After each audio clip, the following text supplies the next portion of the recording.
Mais il y a une solitude qui est intrinsèque en fait. Même si il y a des gens autour de soi parfois, il y a une solitude. Le vrai solo, il faut s'oublier totalement, se dépasser. Et puis voilà. Aujourd'hui dans Cœur de mère, je reçois une femme que beaucoup connaissent pour son rôle emblématique de Samia Nasri dans Plus belle la vie. Mais derrière ce personnage qui a accompagné des millions de Français pendant des années, il y a Fabienne Cara, une femme que j'ai la chance de connaître depuis plusieurs années maintenant. On s'est croisés à plusieurs reprises pour différentes interviews sur différents médias. Et je me souviens notamment d'une conversation en 2021, en pleine période Covid. À l'époque, elle me confiait en off qu'elle pensait peut-être ne jamais avoir d'enfant. Elle me disait que le Covid avait mis les relations amoureuses entre parenthèses, particulièrement pour les célibataires, et qu'elle avait parfois l'impression que cette histoire-là s'éloignait. 2 ans plus tard, la vie allait pourtant lui réserver la plus grande des surprises de son existence, une grossesse inattendue à 41 ans, une maternité que certains pensaient impossible. Un accouchement difficile, l'absence du père et la construction d'une famille différente de ce qu'elle avait imaginé. Une maternité surtout où il a fallu apprendre à tout porter seul. Les décisions, les inquiétudes, les nuits sans sommeil, les rendez-vous, les questions de l'entourage et parfois le poids d'une responsabilité que l'on partage habituellement à 2. Mais derrière ce récit que beaucoup connaissent, il y a une histoire plus intime, celle d'une femme, de ses blessures, de ses rêves, de ses peurs et de la manière dont sa fille a bouleversé sa vie. Avant de parler de maternité, c'était comment l'environnement dans lequel tu as grandi ? Alors je suis née à Pau déjà et j'ai grandi donc dans le sud-ouest, dans le Béarn, dans 2 petits villages où j'alternais entre là où était institutrice ma maman et là où on habitait notre maison. T'avais combien de frères et sœurs ? Une petite sœur que j'ai toujours, pleine de vigueur. T'es très proche de ta sœur. Oui, on vit ensemble d'ailleurs. C'est ça, on vous a même vu ensemble dans Recherche appartement ou maison avec Stéphane Plaza. Ouais. Et d'ailleurs, vous aviez trouvé la maison, l'appartement ? On a trouvé, on y est toujours. Ouais, Ça fait combien de temps maintenant ? Alors c'était fin 2020, donc ça fait 5 ans et demi. Ok, et votre relation a toujours été comme ça ? Non et oui, on a toujours été presque comme des jumelles, même si on est très différentes physiquement et mentalement. Et on a des similitudes sur des fondations, pardon.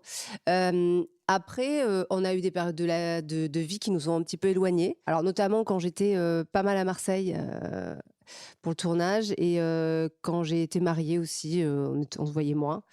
Et puis du coup, ça a fait peut-être le contre-coup où on s'est moins vus et on avait eu envie de se voir un peu plus. Tes parents dans tout ça ? Mes parents sont toujours dans le sud-ouest, ils vont très bien.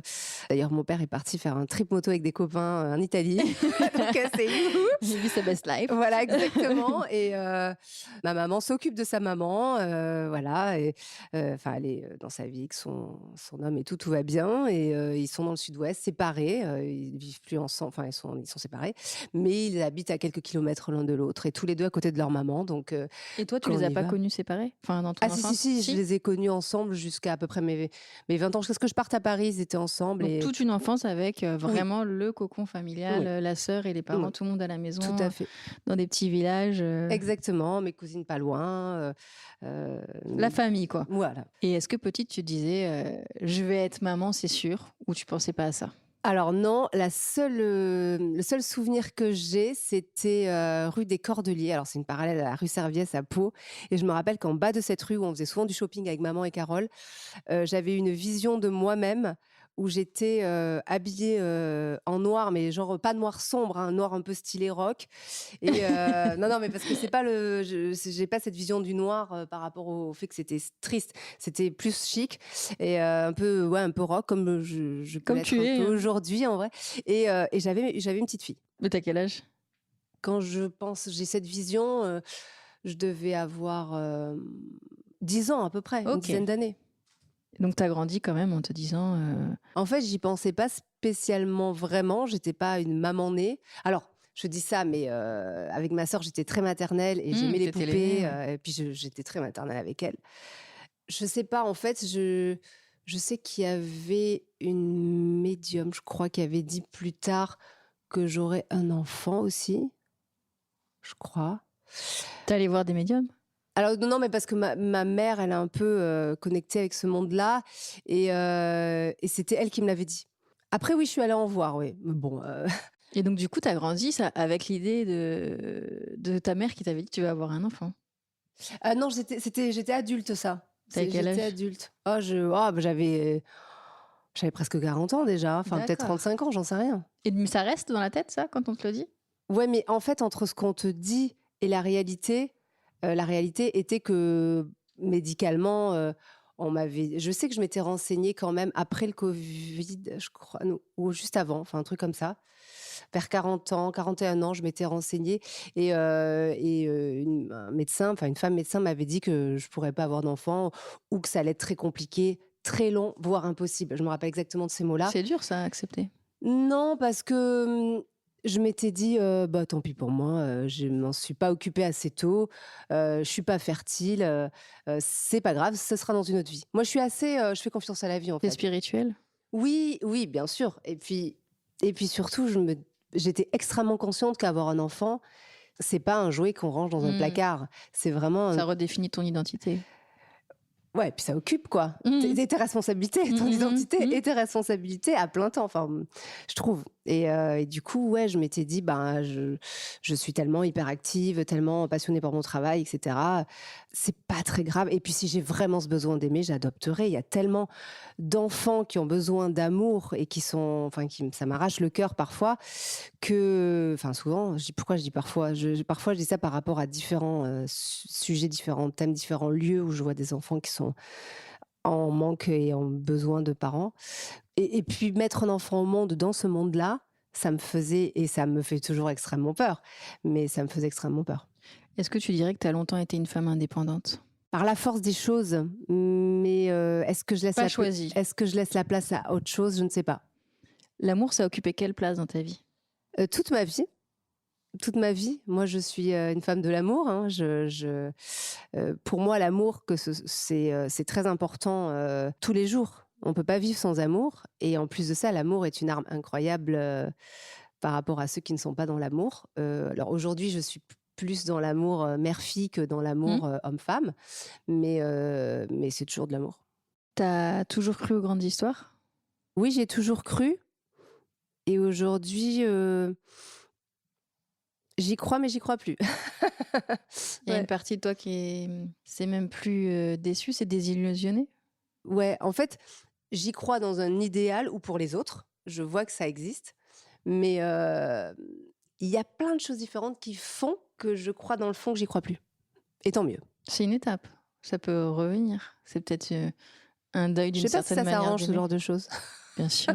Je sais pas. Bah oui, tant Non. qu'on est en vie, il y a de l'amour, il y a de l'espoir, il y a de l'amour. Ouais. T'as été mariée pendant des années? J'ai Ouais, découvert ça, moi, en préparant 6 l'interview. ans, ouais. Et Ouais. t'es avec quel âge, là? 33 ans. Donc de tes 33 à 39? ouais. Et pourquoi, là, vous n'avez pas eu envie d'avoir des enfants? Parce que, alors moi déjà, je tournais beaucoup, j'étais tout le temps dans le train, même ma troisième maison, c'était le train. Tu étais encore à Marseille? Oui, beaucoup. Et ton mari vivait ici, à ouais, Paris? à Paris. Donc on se voyait le week-end. Lui, Non, il faisait pas un métier artistique? non, pas du tout. En fait, on n'était pas conscient du temps qui passe et à la fois, on n'avait pas spécialement envie. C'était pas une priorité. On n'était pas vraiment dans le... Non, pas du tout même. Parce que se marier, c'est s'engager.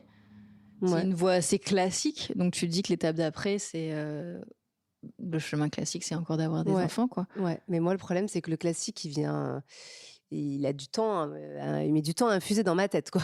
À ce moment-là, t'en avais pas envie, quoi. Déjà me marier c'était un truc de fou pour moi, hein. Se marier, à la base je trouvais ça vieillot, cuculapraline, je trouvais ça très dérangeant et après c'est vrai que j'avais envie de réussir quelque chose dans ma vie, de faire quelque chose dans ma vie perso et donc c'était un peu un truc, où je me disais: «Bon bah au moins j'ai fait ça, quoi». Un peu de normal.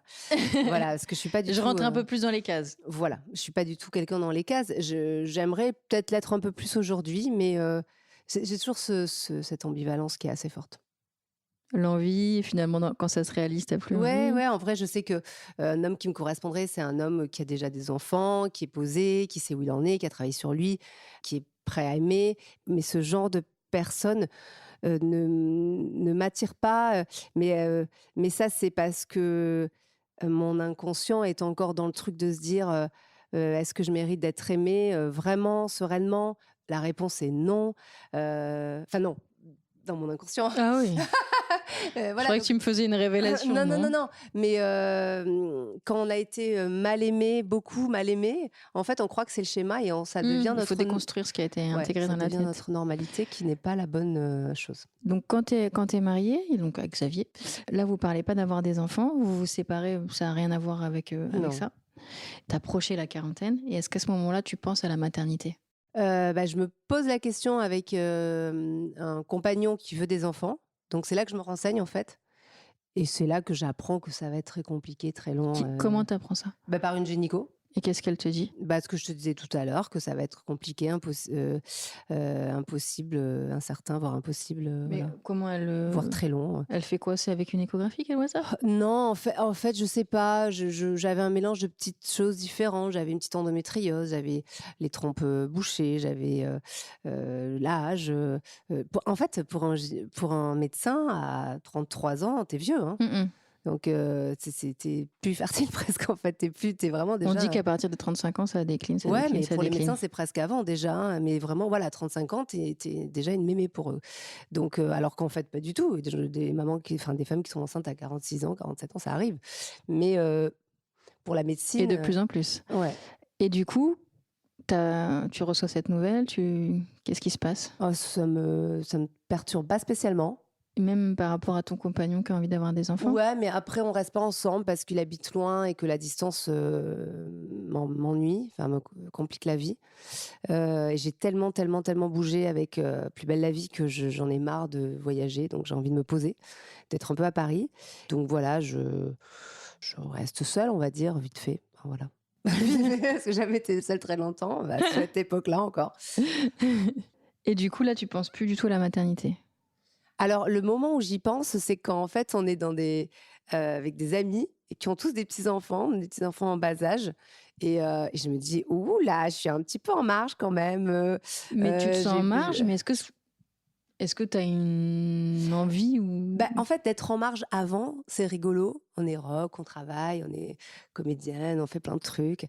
Mais d'être en marge après 40 ans, le temps passe et tout le monde a ses enfants, a son chéri, et machin. Même si c'est rigolo, en fait, au fond de soi, on rigole plus beaucoup, quoi. Et c'est vrai qu'au fond de moi, ça me faisait plus vraiment rire d'être autant en marge. Le côté rock'n'roll qui est très sympa avant, d'un coup, il devient du mauvais côté de la page, quoi. Je sais pas si tu te souviens, mais on avait fait, à l'époque, je travaillais je crois que c'était Téléstar, on avait fait une interview, on était encore dans cette période Covid, mais c'était 2021, je crois.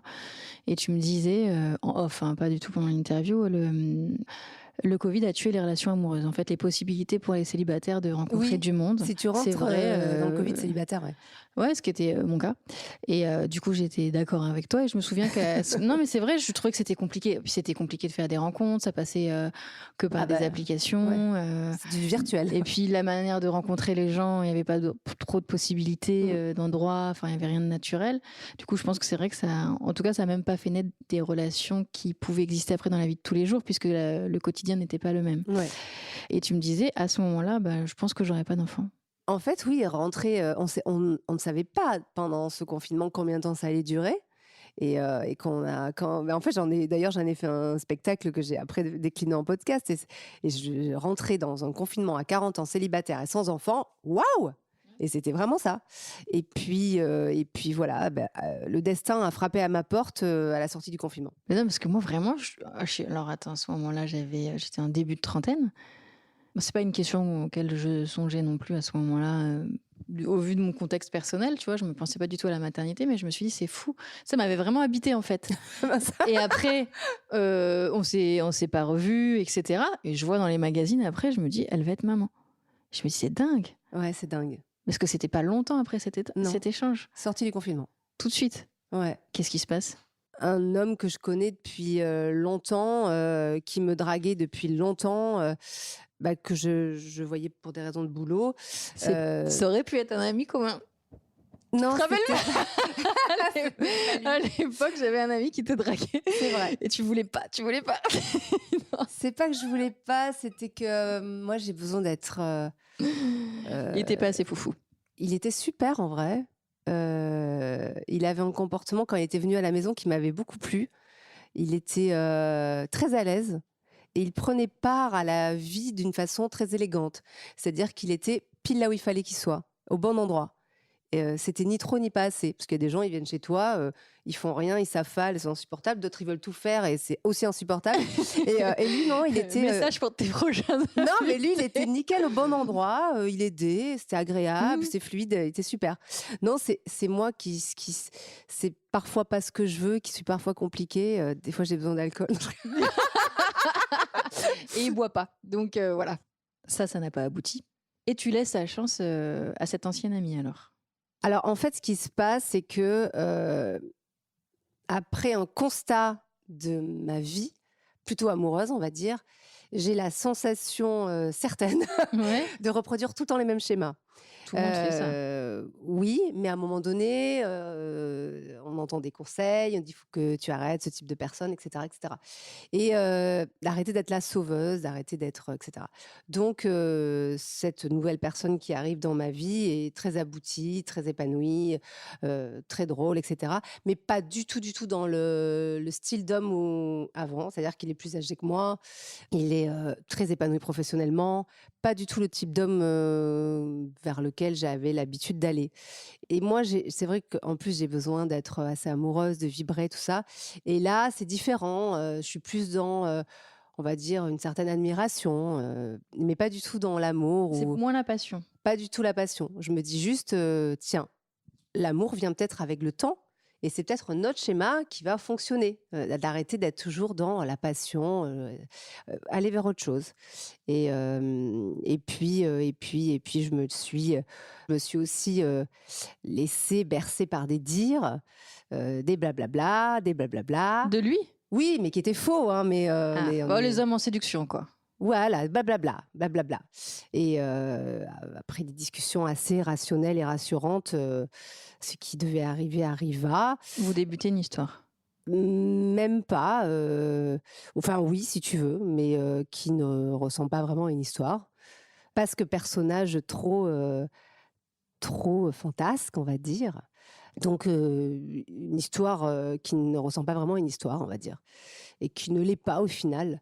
Mais l'inimaginable, arrive et c'est pour ça que j'appelle ça une intervention divine, parce que quand on ne peut pas avoir d'enfant et qu'on tombe enceinte, la première fois, en plus d'un homme plus âgé, donc ça Oui, ça diminue diminue les encore chances, plus ouais. le Ça, pourcentage. on l'a vu beaucoup dans les intervenantes qu'on a reçues ici, Des oui. études, ouais, et Mm, puis même les études scientifiques. Bref, et donc c'est pour ça que pour moi, Céleste, bah, s'est appelée Céleste. mm. Parce que c'était pas du tout le prénom que j'avais prévu à la base, mais Ça aurait dû être quoi? alors déjà on m'a dit que c'était un garçon, donc j'étais plus sur du Gabriel Milan, j'hésitais et après non, j'étais plus sur, moi j'aimais les prénoms comme Alissa, Angélia, Angelina, enfin des trucs comme ça, rien à voir. Angelina qui travaille avec moi au quotidien, Voilà. face de toi, qui te filme.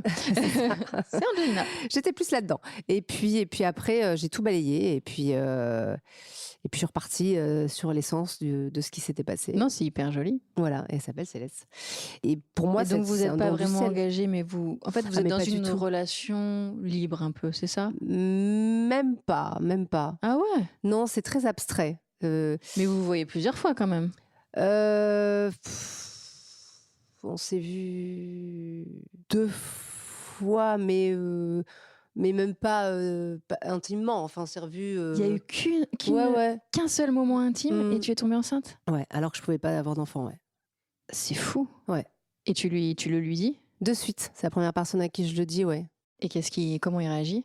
Bah, je pensais qu'il allait être très content parce qu'il était censé être célibataire, sans enfant et il était censé en vouloir et il était censé, être très amoureux de moi, enfin beaucoup de censés et en fait, il y a pas que lui qui raconte n'importe quoi, hein, il y a beaucoup d'hommes qui racontent n'importe quoi quand même. Attends, il avait déjà des enfants? Ce qui fait non, pas du tout, Ah. mais ce qui fait, mes désillusions, sur l'amour. Mais Tout de suite, il te dit moi, je veux pas de cet enfant? ah, c'était plus compliqué que ça. Il savait pas en fait. Enfin, il disait, blanc, noir, blanc, noir. Voilà, puis bah, après, moi C'est toi qui as fini par trancher pour lui? tranché pour moi, tranché pour la vie. En fait, quand on est une femme, on sent pas la vie, mais on sent les changements de notre corps très rapidement et puis on entend, le cœur battre dans la première échographie. Je trouve que c'est très injuste de dire qu'une femme a le choix. C'est, Oui, tu es déjà connectée. ouais, je trouve que c'est très lâche de dire, «Tu avais le choix, t'assumes». Je trouve ces propos assez odieux, en fait. Donc, tu portes la vie, tu portes un destin, il y a des choses qui se sont faites, au-delà de toi. Non, et puis j'imagine que pour toi, c'est inattendu, mais que c'est une bonne nouvelle. Au-delà de C'est une lui, j'entends. nouvelle. Ah ouais? Au C'est une début, c'est nouvelle. pas tout de suite Je ne reçu sais pas comme si une... c'est une bonne ou une mauvaise parce que, on est quand même un peu flippé, hein, quand on est, enfin, quand on n'est pas spécialement voire pas du tout prête à avoir un enfant, qu'on s'y attend pas et qu'on s'imaginait une vie sans enfant et qu'en plus on n'est pas en couple et ouh, c'est quand même, hein. Il va falloir gérer, quoi. Parce que ça va Il demander faut beaucoup soit on de fait confiance à force. la vie et on voit step by step. T'avais pas eu le choix que Heu, de faire ça à ce moment-là, je j'ai fait pense. ça, oui, Ouais. oui. Ouais, Un jour après l'autre, quoi. un jour après l'autre et c'est toujours comme ça. Ça ne change pas. Oui, mais ça marche bien. Voilà, mais je fonctionne, quasiment comme ça aussi maintenant parce que j'ai pas trop le choix. Mais ça veut dire qu'à ce moment-là, il y a une nouvelle dont tu arrives moyennement à te réjouir, au final. Tu découvres, au fur et à mesure de la grossesse, une tristesse un peu d'avoir quelqu'un qui t'a menti, j'imagine. Non, parce que je m'en fiche en fait. Je ne perds pas de temps, à l'inutile et je ne perds pas de Mais c'est temps, toi qui lui dis: «Je cloisonne la porte» et tu redonnes plus jamais de nouvelles? en fait, j'étais tellement, mal après écouter, des choses, des propos et cetera que, étant enceinte, je lui ai dit, «On attend au moins les 3 mois de grossesse avant de se reparler parce que moi je suis, dans un état pas possible quand je t'entends.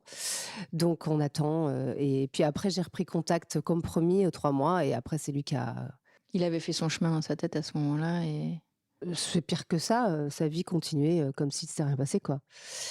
Et alors qu'il y a oui, mais il a pas d'enfant et non, il a un enfant quand même, quoi. je crois, ouais, La mais porte n'est pas tant pis fermée, pour lui. non? Ah non, la porte n'est pas fermée, Tu te non, non. dis qu'à tout moment, Non, je me dis rien du tout. non? Non. Mais si lui, il avait envie de revenir, c'est toujours possible. De rencontrer sa fille, Ah oui, de j'entends. rencontrer sa fille, oui, Oui, bien non, pas sûr. dans ta vie, non. Non, non, rencontrer sa fille, bien sûr. Mais après, on n'est pas dans la tête des gens. Moi, je juge pas, je laisse les choses suivre leur cours. Et puis, j'essaye de faire au mieux pour ma fille tout le temps, tous les jours. Et Et cette grossesse, tu la traverses seule? je la traverse seule. Alors, bien sûr, je vis quand même avec ma sœur et mon Déjà, oui, à ce beau-frère. moment-là, ouais. Mais il y a une solitude qui est intrinsèque, en fait. Même si il y a des gens autour de soi parfois non, parfois oui. Il y a une solitude quand on va, aux échographies, Tu y allais toute seule aux échographies? oui, Tout le temps? tout le temps, ouais, ouais. Tous les rendez-vous médicaux, je faisais tout toute seule et bien sûr, on voit dans la salle d'attente des petits couples jeunes Après, amoureux. même quand tu es mariée, ça arrive que tu ailles seule à tes rendez-vous, il y en a beaucoup. Mais Moi, tous j'en tout voyais pas seuls, trop mais bon, ouais, ouais, tous tout seuls, c'est beaucoup. ouais, c'est comme ça. Et j'ai accouché seule aussi. Personne n'était là? Bah non. Mais ta sœur? En fait, j'ai attrapé le Covid sur un plateau de tournage et étant, contaminée, je n'ai pas pu, revenir accoucher à Paris. Du coup, le tournage a été interrompu et du coup, je devais revenir, terminer le tournage plus tard avec un faux ventre. Donc j'avais quoi, quelques jours pour accoucher et récupérer et du coup, j'ai fait avancer ma césarienne qui était prévue à Paris le 11 décembre et du coup, je l'ai fait avancer le 6 décembre à Nice. J'ai eu beaucoup de chance parce que j'avais une amie encore là-bas, très, très chère, qui m'a présenté un gynécologue extraordinaire et elle est venue rapidement après l'accouchement me voir. Elle n'a pas pu venir pendant parce qu'elle n'était pas vaccinée, mais elle est rapidement venue m'aider parce que c'est vrai que, on perd la tête, hein, pour les papiers, et tout ça. Il y a plein de choses que je n'arrivais pas Et pourquoi tu à avais faire. prévu d'accoucher par césarienne? Alors déjà, passé 40 ans, ça avait été conseillé par la D'accord. gynécologue et deuxièmement, c'est mon côté, flippé. Tu voulais prévoir? Ouais, j'avais très peur d'accoucher et puis bon, moi, tout ce qui était accoucher, allaiter, enfin tous les trucs un peu tout ça, c'était pas dans mon essence. Je rejette un peu tous ces trucs, Tu avais déjà beaucoup de choses à gérer, hein. ouais et ça me faisait un stress en moins quand même, hein. Et en plus, la péridurale s'est extrêmement bien passée. Voilà, j'avais un super chirurgien, enfin un super accoucheur. Voilà, donc ça Mais c'est c'est. dur quand même d'être seule et Bah, en fait, t'es avec ton bébé, mais ouais, c'est ouais, vrai qu'à ce moment-là, tu seras plus ouais. jamais seule en fait, au Ouais, final. ouais. Et puis bon, après, elle avait des problèmes pour respirer, donc tout de suite, tu prends ta place de maman, lui donner la main, donner ta force, enfin des choses comme ça. Tu as su Mmh. tout de suite, c'était instinctif, inné? Ah ouais, ouais, ouais. Et puis après, ben, j'ai donc passé une semaine, seule, même si mon ami est venu me voir 2-3 fois. Mais j'ai passé, la semaine seule donc À la à la maternité? maternité. C'est hard, ouais, quand même. Quand tu viens de te faire ouvrir le ventre et que tu dois Tu peux pas t'occuper marcher? d'un bébé, tout ça en même temps, c'était un peu je crois que c'est, ouais, la semaine, ouais, plus dure de ma vie, ouais. En termes d'émotions? De douleur, De d'émotion, de douleur? solitude, de tout, ouais. Bon, je peux pas Non, mais repenser je à te ça. rassure, ma fille a 13 mois, mais je pense que cette semaine aussi à la maternité, c'est pas une semaine que j'aurais envie de revivre. Non. Voilà, c'est à ce moment-là que je me suis dit qu'il fallait faire cœur de mère et qu'il fallait qu'on ait d'autres Ouais, témoignages et qu'on... Je me suis sentie très seule aussi, ouais. alors que j'avais mon mari Et tu avais pas le covid? et j'avais pas le Covid. Parce Donc que c'est vrai le que covid te tu peux plonge pas dans avoir une de visite. solitude Ouais, incroyable. c'est vrai, j'ai pas vu ça comme ça. Ouais. Il y en a plein de mamans en fait Ouais, tu as le covid et puis en plus, et puis tu es traitée comme une pestiférée, hein. C'est fou. Il reste pas moi alors du coup, l'avantage, c'est qu'ils te laissent tout le temps ta fille, hein. Ils te l'enlèvent pas. Donc ça a créé une connexion incroyable avec ma fille parce qu'ils font aucun soin, tous les tests qu'ils font sur les bébés, moi, ils faisaient tout devant moi. Mais tu les entends dehors en train de râler. Ah, ils mettent leur combinaison, leur masque, leur machin. Toi, tu dois mettre ton masque. Ils te jettent les trucs, les Ça a plateaux. manqué d'humanité, quoi. Waouh, c'était Alors que chaud. toi, t'étais seule et que t'aurais Ouais, déjà eu mais, besoin qu'on prenne soin de toi, ouais, quoi. mais eux, t'es un numéro, ils sont pas là-dedans, hein. Non, mais c'est vrai qu'on oublie, mais ces grossesses Covid Ouais. sont différentes des autres, en fait. Ces accouchements, ces grossesses. Bah, moi, j'avais la totale. J'avais pas de mec et isolement. Donc, c'était la totale, ouais. Et comment, après, tu rencontres quelqu'un d'autre? En fait, quand Céleste avait 4 mois, j'ai Alain qui m'a dragué, on va dire, sur les réseaux. Et Ah, ça marche, ça? oui, mais parce qu'il avait fait Marie au premier regard, donc je voyais qui c'était. Ah, tu l'avais Ouais, vu dans l'émission? ouais, puis après il m'a dit qu'il avait fait la loi de l'attraction et tout là-dessus pour moi, des trucs, il est un peu foufou. Mais bon, bref. Il m'a quitté au bout d'un an, mais il y avait une bonne connexion avec Céleste. Et voilà. Et puis après, du coup, je lui ai demandé d'être son parrain parce que j'essaye D'avoir des hommes dans sa vie? ouais, des hommes dans sa vie et un peu de stabilité que je n'ai pas réussi à Et instaurer. il a continué à jouer ce rôle? Oui, oui, c'est son parrain officiel à l'église. Il est devenu son parrain, ouais. C'est Ouais. beau. Ouais, bon après on le voit très peu parce qu'il habite loin, mais elle sait qu'elle a un parrain. Mm. Mais surtout, elle a son oncle. Vous vivez tous ensemble. Oui, elle a son oncle. Et puis après, il y a eu Léo aussi pendant 2 ans. Très rapidement après Alain, j'ai rencontré Léo et ça, c'était une rencontre magique. C'est une rencontre, j'appelle mon âme sœur. On a eu une rencontre digne d'un grand film romantique. Pas sur les réseaux, alors? Pas sur les réseaux, mais d'une façon incroyable. Et c'est en ça que j'ai des désillusions parce que on met tout le temps les gens dans des cases, on met les gens. Enfin, maintenant, on a des critères. Si ça ne correspond pas, si ça ne va pas, on balaye, on cherche pas qu'une histoire fonctionne. On est à Paris, on se consomme, machin. Et du coup, on se dit bon, nous sommes des critères, ok. Mais il y a l'amour, le vrai amour qui peut dépasser des choses. Et pour moi, avec Léo, on était dans le vrai amour, mais Parce ça qu'il n'a était beaucoup quand plus même jeune, pas c'est ça? fonctionné. Ouais, il avait 19 ans de moins que moi, mais je ne me sentais pas. Il est très grand, très costaud, très mature, même plus que moi. Donc, je ne sentais pas la différence d'âge. Mais bon, son entourage, pour ne citer personne, voilà, a mis le point sur notre différence d'âge et le fait que il voudra des enfants plus tard et c'était le problème. Donc c'est vrai que c'est un c'est un problème en fait en prenant de l'âge, on devient une femme périmée, on va dire. Voilà. C'est horrible ce que tu dis. Ouais, mais c'est ce qu'on ressent. Même si je peux encore avoir des enfants, Bien sûr. mais, on est face à ça. Moi, quand je rencontre un homme, s'il veut des enfants, je lui dis bah ciao, hein. C'est bien la preuve pourtant que tu sais pas ce qui peut arriver. Ouais, mais la proba est tellement faible. J'ai 0,01% de chance de tomber enceinte. Je j'ai pas envie de faire rentrer quelqu'un dans ma vie, dans la vie de ma fille. Oui, c'est En fait, ça. j'aurais pas d'enfant, je m'en foutrais totalement. Mais là, je peux plus faire ça. Et est-ce que tu discutes justement de tout ça avec ta fille? Parce qu'elle a 4 ans et demi. Elle a 4 ans, elle est trop petite, mais elle pose des questions. mais je sais qu'elle souffre de ne pas avoir d'homme dans sa vie par rapport à moi, c'est sûr. Mais bon, c'est comme ça. Mais son tonton, elle le voit quand même tous les jours, Ah oui, au son quotidien. tonton, Il y a un homme, je veux oui, dire. mais c'est pas le sien. C'est le papa de Victoire. C'est pas son. C'est bien différent. Ça a rien à voir. Même s'il est très gentil avec elle et qu'il fait tout, enfin, il fait beaucoup de choses pour elle et il est très présent et il ne fait pas de différence dans plein de choses. Mais dans la vie, c'est bien séparé quand même. Et justement, Céleste en souffre. Elle dit à Victoire, toi, t'as un papa, moi, j'en ai pas. Pourquoi Elle voit Victoire a ça la comparaison, en Ah fait, bah, sous elle ses voit yeux, bien quoi. que, de toute façon, ils vont dormir les 3, nous on dort toutes les 2. Enfin voilà, il y a vraiment et tant mieux parce qu'au moins elle sait que c'est moi sa maman, etc. Ça, il y a pas de doute, elle sait. Mais ouais, non, elle en souffre un peu, ouais. Elle te demande, maman, j'aimerais que tu refasses ta vie. Non. Il y a tellement de choses qu'elle a pas que du coup, je lui montre aussi qu'elle a des choses en plus. On a un lien privilégié toutes les 2.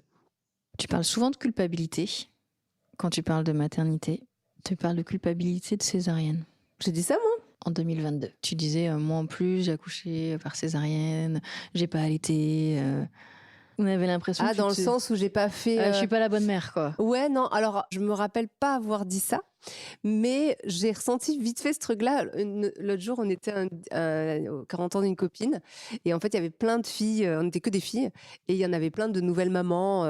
Et donc, c'est vrai qu'elles racontaient tout leur accouchement, leur allaitement, etc. Et donc, du coup, j'étais là, bah, moi, j'ai pas fait ça. Et T'avais honte? Non, mais tu te dis, je suis à part, quoi, parce que ouais. Comme d'habitude, t'es à part. Voilà, c'est ça. C'est ton identité. C'est ça, bah ouais. Mais ta case, c'est de pas être dans une case. Tu te dis, du coup, bon, bah moi non. Voilà. Mais c'est pas grave. Écoute, j'ai déjà un enfant, c'est déjà bien. Il y a quand même beaucoup de femmes qui accouchent par césarienne. Ouais. Mais après, elles étaient là dans leur allaitement, le truc, enfin, je peux pas passer les détails, mais ouais. Non, on est là pour ton histoire à toi, de toute façon. Ouais, c'est pas la mienne, ça c'est sûr. Qu'est-ce que tu trouves qui a le plus changé chez toi depuis que tu es maman? J'allais dire tout. Alors, un peu l'insouciance, un peu la liberté d'esprit, la liberté d'être égoïste, la liberté de... Et encore, je l'étais pas vraiment parce que j'étais assez sérieuse et j'avais toujours quelque chose que ce soit le travail ou quand j'étais mariée, il y avait toujours quelque chose qui m'empêchait de... Mais ouais, on a une responsabilité quand même. Là, j'ai des micro-souffles quand je l'endors de bonne heure. Par exemple, hier soir, je suis allée au théâtre avec mon agent et on est rentré. Mon agent, Julie, elle habite juste à côté de chez moi, donc on est rentré. Le temps que j'arrive et tout ça, que je me couche, c'était 1h du mat. Et ma pauvre Céleste, je l'avais couchée à 19h. Donc à 5h du mat, elle était youhou. Donc j'ai dormi 4 heures en comptant large. Voilà. Donc voilà, ça c'est bon. Mais c'est à la fois une petite liberté que j'ai de maintenant, quand elle dort le soir, de pouvoir sortir. Tu te l'octroyais pas avant? Avant, à première année de maternelle, ils font la sieste. Donc, ils se couchent encore assez tard le soir. Maintenant, elle fait plus la sieste, mais elle est quand même fatiguée. Elle a quand même besoin de dormir. Elle a que 4 ans. Donc, du coup, je peux la coucher tôt. Et j'avais entendu qu'au début, tu avais du mal à la laisser. Tu n'aurais pas pu la confier comme moi je fais avec sa nounou. Non, mais je fais toujours pas. Hein. C'est vrai? Mais jamais de la vie. Ah non. Comment tu faisais alors? Je m'occupais d'elle. Mais si tu dois travailler? J'essaye de caser mes rendez-vous pendant ses heures d'école. Maintenant qu'elle est à l'école, mais avant? Je travaillais vachement moins. Et puis, au pire, il y avait ma sœur. Mais ouais, je travaillais vachement moins, ouais. Qu'est-ce que tu dirais que Céleste a appris sur toi-même? Qu'elle m'a appris à moi? Ouais. J'allais dire ma fidélité. Ma fidélité à un être. Inconditionnel. Ton engagement pour toujours. Ouais. Quoi. Ouais. Alors, et puis, elle m'a appris à me canaliser. Elle m'a appris à mûrir. Je suis plus la même personne maintenant. Tu te sens plus forte, plus sensible? Je me sens plus forte, plus sensible aussi. Je suis j'ai des valeurs incroyables que j'avais peut-être moins avant. J'étais un peu plus faux-folle avant. J'étais un peu plus égoïste. Je suis toujours une hypersensible, mais je suis plus hypersensible, ciblée. Enfin, je sais pas comment dire. Autour d'elle? Ouais, autour d'elle et autour des autres aussi. Autour des autres aussi, mais ouais, je suis quelqu'un hyper stable maintenant. Si tu pouvais parler à la Fabienne d'avant Grand-Cesse, tu lui dirais quoi? Je lui dirais, si tu veux trouver l'amour, fais-le avant 40 ans. Moi, ma mamie Colette, à 70 ans, elle avait retrouvé son premier amour. Et je peux te dire qu'elle l'a aimé, mais je pense plus fort qu'elle a aimé mon papy. Oui, mais tu viens de dire Qu'elle l'avait rencontré avant. Mais il s'était rien passé. Hein. Elle pourrait pas me contredire, mais j'avais l'impression que c'était plus si c'était aperçu. Ouais, ils voyaient qui ils étaient. C'était une belle gosse. Et du coup, après, elle a épousé mon papy. Ils se sont séparés. Ils se sont recroisés par hasard. Vraiment, mais pas à 70 ans. Mais c'est pas vieux, 70 ans, ça va. Enfin, il y a des gens de 70 ans qui sont hyper... mes parents, ils ont 70 ans, ils sont hyper OK. Hein. Oui, mais la probabilité de s'aimer comme ça, passionnément, je voyais les SMS qui s'envoyaient, ils partaient partout en voyage. Non, vraiment, je les ai vus. J'ai vu ma mamie rayonner comme je l'avais. Non, mais je l'avais. C'est une personnalité. C'était quelqu'un de très joyeux, mais je l'avais jamais vue amoureuse. En fait, c'est ce que j'ai réalisé en la voyant comme ça. Et pour te dire, son amoureux Claude est parti. 3 semaines après, elle est partie aussi. Tu vois? Donc en vrai, waouh. Moi, je te dis ça pour que tu sortes de ce. Non, mais je vais bien. Hein. Oui, mais je trouve que tu peux pas. C'est normal d'avoir des phases dans la vie où l'amour nous a déçus et on se met en pause pour réparer le cœur. Mais tu peux. Non, mais je peux t'en parler pendant 200 heures pour te convaincre. non, parce que j'ai vu ça sous mes yeux. Non, mais je représente. C'est quand je participais à Miss France, ils se sont rencontrés 3 semaines avant, ils m'ont suivi partout les deux ensemble. Ah ouais. Et puis, genre ils se câlinaient, ils s'embrassaient. Non, mais c'était trop mignon et ça donne vraiment. Bon, moi, je sais qu'on peut s'aimer, ça s'arrête tant qu'on est en vie. Il y a toujours des rencontres qui se créent et on aime d'une manière différente. Mais en tout cas, je peux te dire que aimer comme ça, vraiment, c'était hyper beau à voir. Wow. Donc, non, mais tu as raison. C'est pour voilà, une petite touche d'espoir. Non, mais en fait, je suis à 200% d'accord avec toi et je tiens exactement le même discours à qui que ce soit. Mais pas à toi. Pas à moi. Et dans 20 ans, si Céleste, elle écoute l'épisode, qu'est-ce que t'aimerais qu'elle entende?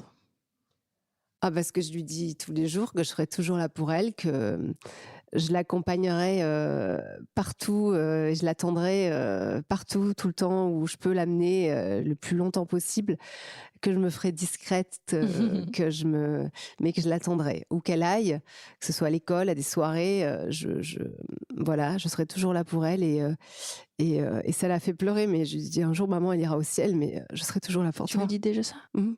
Quand on est une maman, quand on est maman tard, il faut penser à ça. Qu'est-ce que tu aurais envie justement de dire à toutes les mamans solo qui ont eu leur bébé plus tard? Moi, je profite de ma fille, c'est-à-dire je ne la laisse pas au périscolaire. Bon, je la laisse à la cantine, elle m'en veut tous les jours, mais je la laisse pas au périscolaire, je m'en occupe le maximum. Je dors avec elle. Et si quelqu'un me dit quoi que ce soit, j'en ai rien à faire parce que je veux profiter de chaque seconde à ses côtés.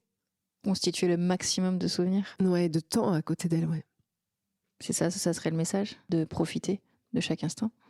Ouais, mais c'est tellement dur de pas avoir de relais que la charge d'éducation est très très dure et c'est pas facile de... En fait, on se rend pas compte mais c'est des âges où les enfants sont pas très sages, ils testent beaucoup l'amour, les limites, etc. Et on est beaucoup jugé à faire mal les choses. Et c'est vrai que une seule phrase parfois d'un être qui dirait bon, écoute maman, stop. Quand t'as pas ça, c'est vrai que pour les mamans solo, il y a vraiment 0 relais et beaucoup de jugement. Donc, j'ai pas de conseils à leur donner. C'est vrai que je trouve que dès que t'es maman, tu rentres dans une case où les gens s'octroient ce pouvoir de pouvoir te juger alors que c'est ta maternité, quoi. Mais sans donner un conseil, en fait, le message, c'est plutôt de se dire qu'elles sont fortes. C'est de la bienveillance, finalement. Ouais.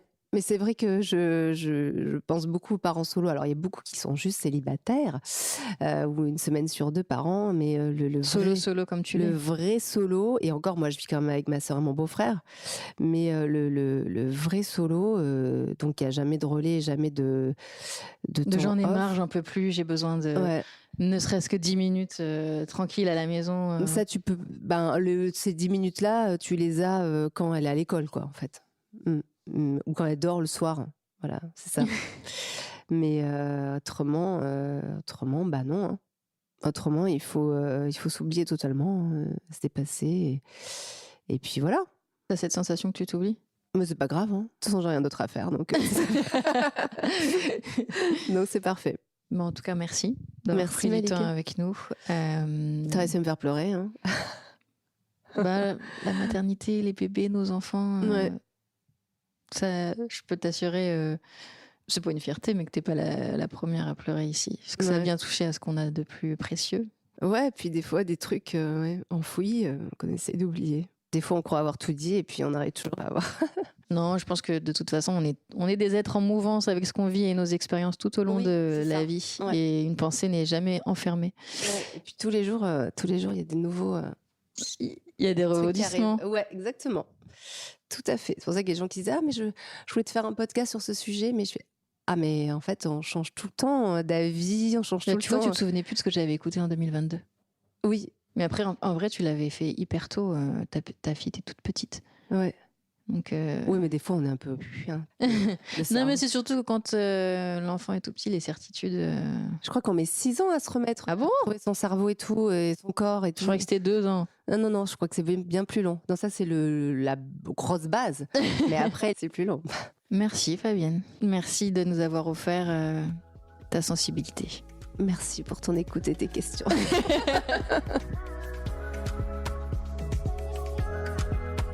Alors vous l'avez entendu, c'était un épisode intense. J'avais envie d'avoir une petite pensée pour toutes les mamans solo, ou pas d'ailleurs, qui sont épuisées. Ça aussi, ça fait partie de la maternité. On se retrouve très vite avec une nouvelle maman. Et puis en attendant, eh bien comme d'habitude, on peut discuter sur mon Insta, Malika Bénard 14. Et puis vous pouvez écouter les autres épisodes, les autres rencontres sur toutes les plateformes d'écoute.